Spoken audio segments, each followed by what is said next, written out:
Evening, everybody. It's Devin. I'm sitting here at the Christ Light and Love Center in the middle of the Berksville, Kentucky vortex. And tonight, real quick, I'm going to talk about a subject that several years ago wasn't real popular, but more recently I've noticed has become sort of mainstream. And that is, well, for lack of a better term, let's just call them the reptilian shapeshifters. And so tonight I'm not going to talk about really where they come from, where I think they come from, what they're doing here.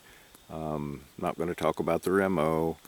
I'm just going to talk about three of my own personal experiences that I've had with these beings and just share them with you. I'm not telling you I know exactly what each experience means.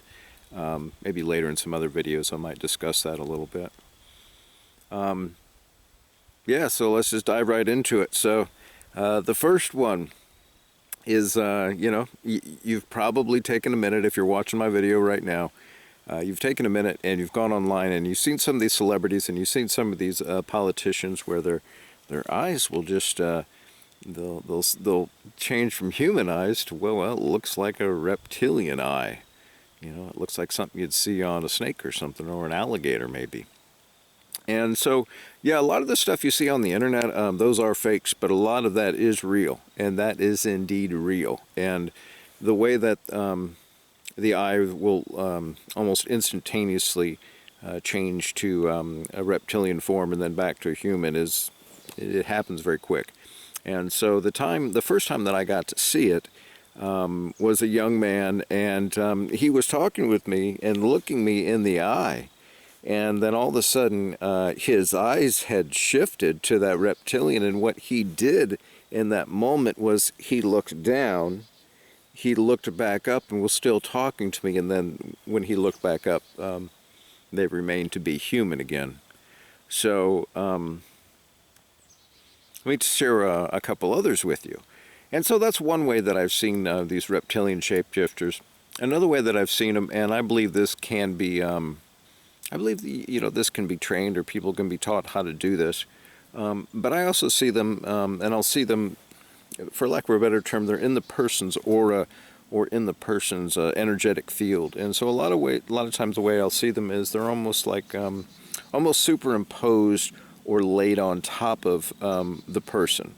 And so when I can see them that way, it's like I see 75% of the person, but then like a 15 or 25% almost opaque sort of like suit that they're wearing, sort of like basically a reptilian suit. And I've actually seen, I've seen reptilians, and I've seen hybrids that way too, and other beings. But we're sticking on the reptilian shapeshifters tonight. And so this is one that I still ponder today, and I think I have a better idea why I got to see this one. But this particular woman one night, let's just say I was hanging out with, she actually had her, and this was not an opaque overlay. This was her human head was gone or disappeared, and she had, well, I don't know, some of you older folks here and some younger folks, you might want to take a look at that, but there was an old TV show called Land of the Lost, and there was beings on there called the Sleeze Stack. Well, they were reptilian beings, and whoever made that series probably had seen these beings before. That's not too far off from what they look like. So go back, watch Land of the Lost and Sleeze Stack, and yeah, there you go.